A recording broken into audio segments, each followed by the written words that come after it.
¿Qué tal? Buenos días. Me presento. Soy Gerardo Ochoa, soy pasante del Servicio Social en Odontología de la Universidad Autónoma de Durango. Y el día de hoy yo les voy a hablar un poquito en relación a lo que son las lesiones periapicales, un poquito de su etiología, de su diagnóstico y de su plan de tratamiento. Entonces, para comenzar, vamos a tener que las lesiones periapicales de origen endodóntico van a ser las lesiones más encontradas o de las más encontradas en el hueso alveolar. Y vamos a hablar un poquito del por qué pasa esto, por qué existe una lesión periapical y también un poquito de su definición. Primero, ¿les parece que leemos de su definición? Como tal, la lesión periapical va a ser una inflamación de los tejidos apicales o periapicales y recibe el nombre de lesión periapical cuando se encuentra en los tejidos perirradiculares. Esta lesión tiene como su origen o como su etiología una necrosis pulpar previa. Es importante que nosotros podamos diferenciar entre el diagnóstico pulpar y el diagnóstico periapical, ya que son cosas distintas pero que se tienden a relacionar. Entonces, vamos a tener, justo como comentaba, una necrosis pulpar previa que se llega a extender hacia los tejidos periapicales y generamos una periodontitis apical asintomática, una periodontitis apical sintomática. Y cuando estas lesiones necróticas de la pulpa se extienden por un tiempo muy prolongado, vamos a encontrar en muchos de los casos la existencia o el crecimiento de un absceso. Puede ser un absceso apical agudo o un absceso apical crónico. Esto va a variar un poquito de la salud del paciente, también va a variar un poquito en relación al tiempo de la lesión pulpar y periapical y el tiempo en el que el paciente se haya tratado, ya que podemos encontrar en muchas ocasiones pacientes que duran 2, 3, 6 meses que dicen, ¿sabe qué, doc? Me está saliendo una bolita en mi encía, pero tomo antibiótico y se me quita. Va y viene, va y viene. Y en muchas de esas ocasiones vamos a encontrar que ya es un absceso apical crónico, que ya ha pasado por mucho tiempo. Y en esos casos vamos a encontrar una salida, una vía, la cual vamos a llamar tracto sinuoso. Pero esto solo es un poquito de diagnóstico. Entonces, como les comentaba, tenemos lo que es el diagnóstico pulpar y el diagnóstico periapical. Y esto es muy importante porque no solo vamos a encontrar lesiones periapicales de origen endodóntico, sino que también podemos encontrar lesiones periapicales que no sean de este origen, los cuales pueden ser los quistes. Entonces, el manejo de cada uno va a ser distinto. En el caso de, por ejemplo,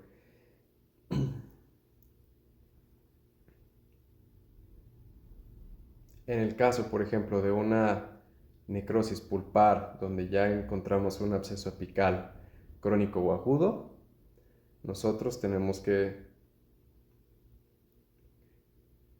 A ver, ¿cómo lo digo?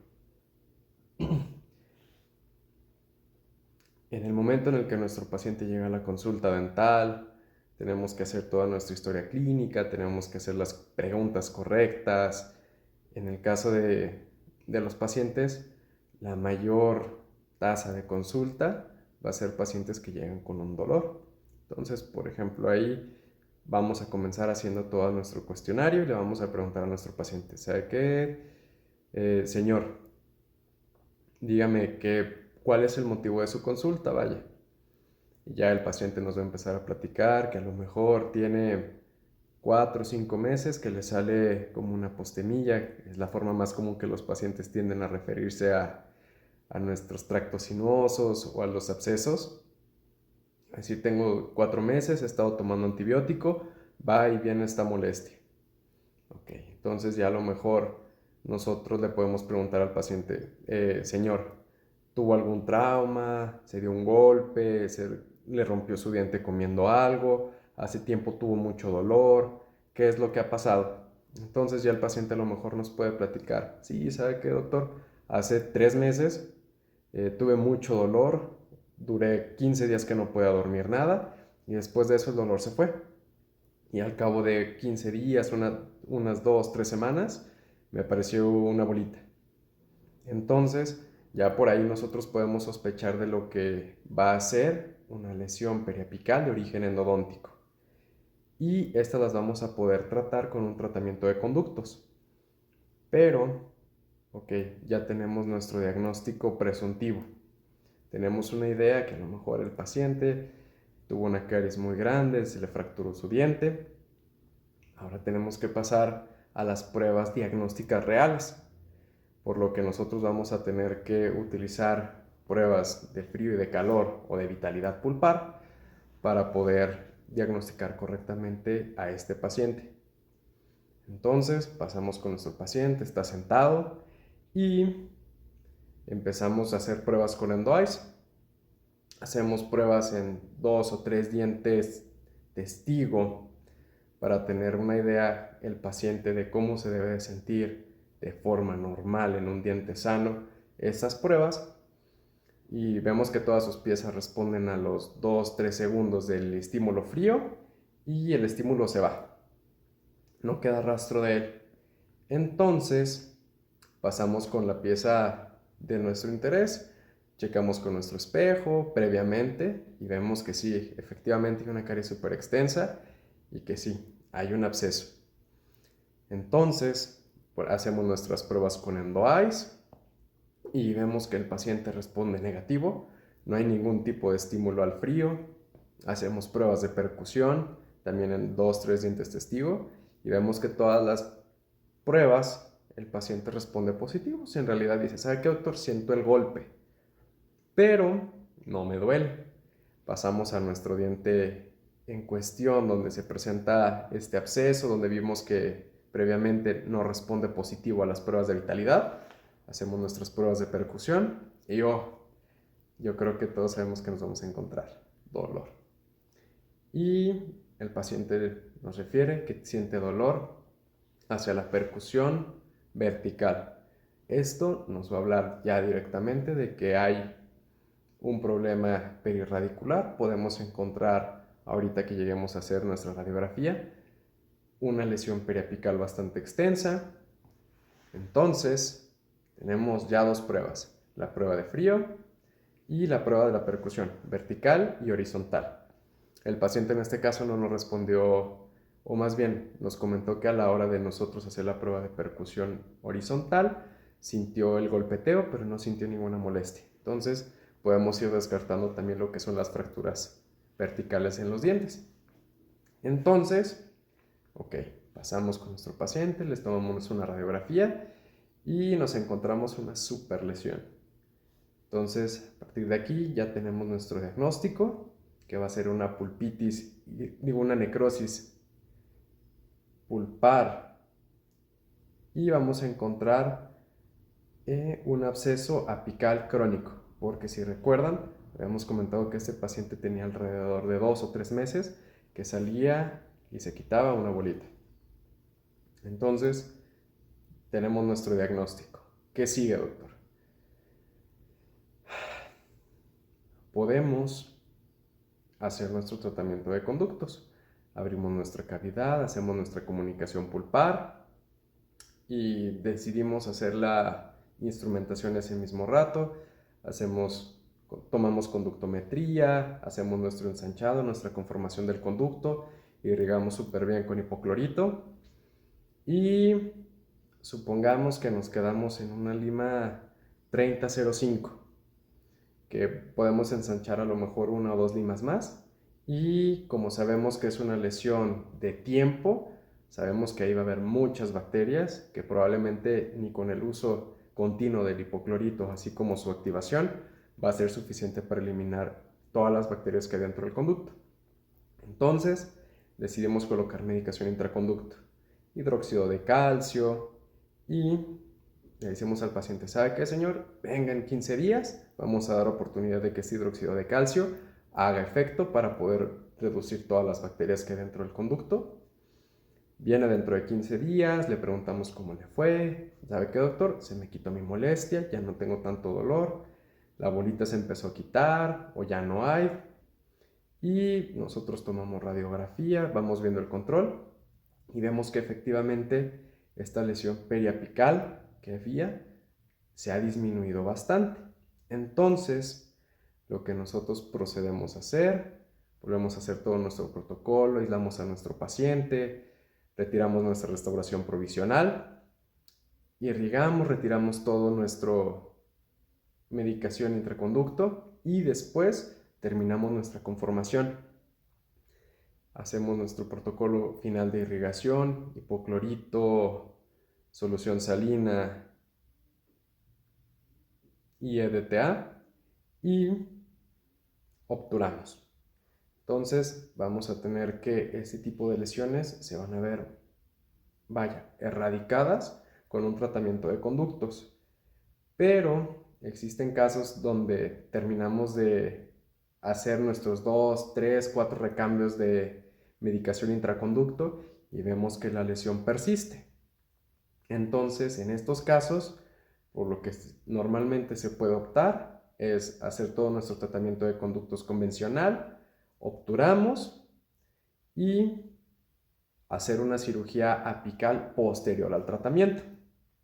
Entonces, terminado nuestro protocolo y todo nuestro tratamiento de conductos, lo que se hace, se anestesia a nuestro paciente, se hace una incisión, ya previamente nosotros tenemos esa comunicación con el paciente, le decimos, ¿sabe qué?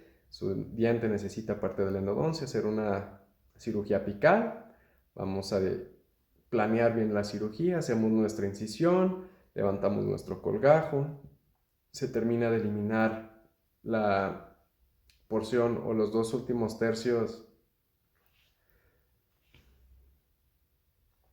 Entonces levantamos nuestro colgajo y lo que vamos a hacer, se valora si hay tabla cortical vestibular, si no hay, terminamos a lo mejor de despejarlo un poco con una fresa quirúrgica y lo que se hace después es eliminar 2 o 3 milímetros de la porción más apical.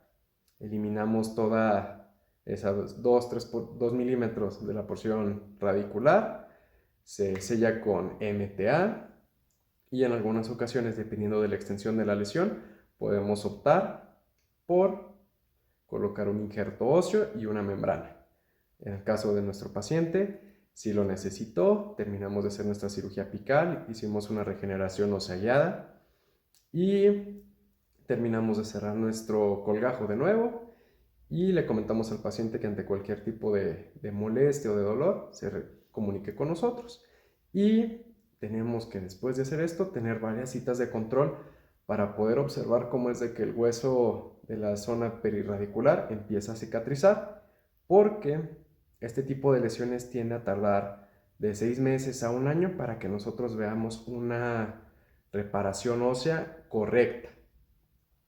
Entonces, quedamos perfectos con nuestro tratamiento endodóntico y terminamos de eliminar esa lesión. Y volviendo al otro supuesto, como comentábamos al principio, donde este tipo de lesiones, a la hora de hacer nuestro diagnóstico, hicimos nuestro diagnóstico pulpar de vitalidad y de sensibilidad pulpar y vemos que los dientes responden positivo.